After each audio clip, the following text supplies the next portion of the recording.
Okay, continuing on with the next step. You want to be having awareness before a disaster happens. If it's possible, watch the news for any kind of developing situations. Nowadays, weather channels and your local channels will start giving you a heads up when the weather is going to be developing into something. So be aware of what's going on. If you have tornado sirens, most sirens only go off when something is sighted.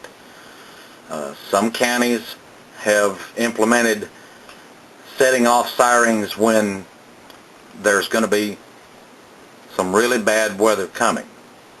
It's going to not just normal thunderstorms or things like that, but when it's going to be things that you need to be aware of and be prepared for. Do not call 911 just to find out what is happening.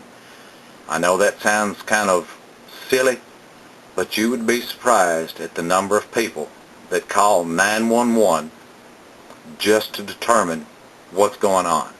They don't turn a radio on, they don't turn a TV on, they call 911 and want to know what's going on.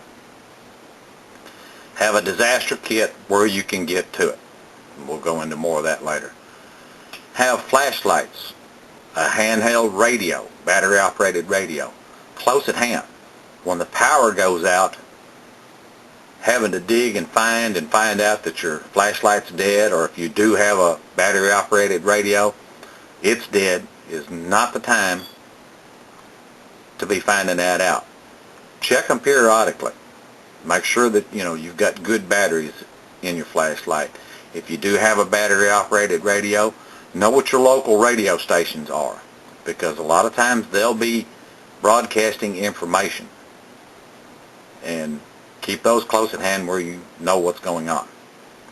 Know where your family and pets are located. Talk to your family about what you're going to do when there's a disaster. That way, when the disaster happens, everybody's kind of pre-planned as to where they're going to go and what they're going to do.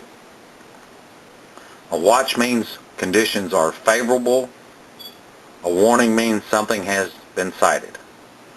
Another thing is, do you have your house numbers on the front of your house? Can the numbers be seen easily from the street during the day and night? This is something that would probably go towards more of a medical emergency, but it can be a disaster too.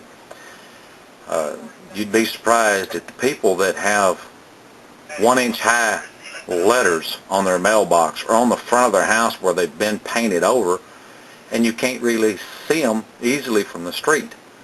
If you're calling for an ambulance or if you're calling for help of some kind, having numbers that are easily seen from the street during the day or night can make the difference in something bad going on and happening, or getting your help there quick enough to be of benefit to you.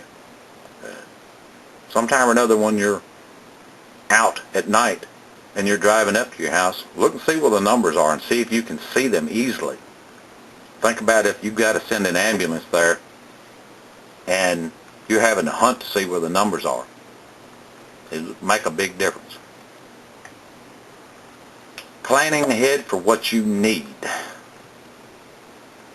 Plan your evacuation routes from your work, school, different stores.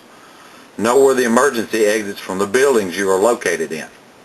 Look for safe places in the buildings where you are located if you cannot evacuate.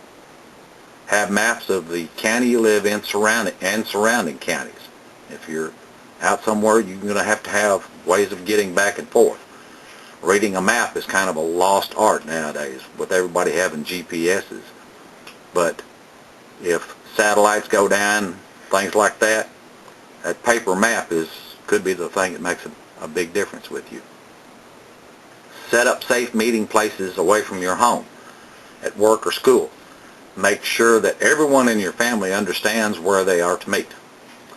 If you have children in schools and daycares, know what their disaster plans are, and that they know who is allowed to pick up your child in an emergency. I think that's pretty much standard nowadays with most schools and daycares. They've got on file people that are allowed to take your child if something comes up and happens. Fill your vehicles with fuel before a storm. If you know a storm's coming, don't wait till the storm is going to hit to get there. In reality, never let them get below a half a tank. Consider a half a tank empty. Keep them as mechanically prepared as possible. You know, if you've got something that you know is wrong with it, don't wait till the day of the storm, or you know a storm's coming thinking, I need to get this in and get it fixed. A lot of times you may not be able to do that. Make sure you keep prepared to go at a moment's notice. You know, you've got to have your stuff prepared and ready ahead of time. Disasters do not come at convenient times. They're going to happen when it's the most inconvenient for all of us. That's why you need to have fuel in your vehicle before a storm and everything ready beforehand. Because keep in mind, you know, if a storm or disaster hits of some kind, service stations will be without power and may run out of fuel too. When the tornado hit in our area, the town I live in, the power was out at the service stations for almost 2 days. Luckily, the towns around us still had power and people were able to get fuel. But that initial outage, people were running around trying to find fuel for the vehicles and didn't have it.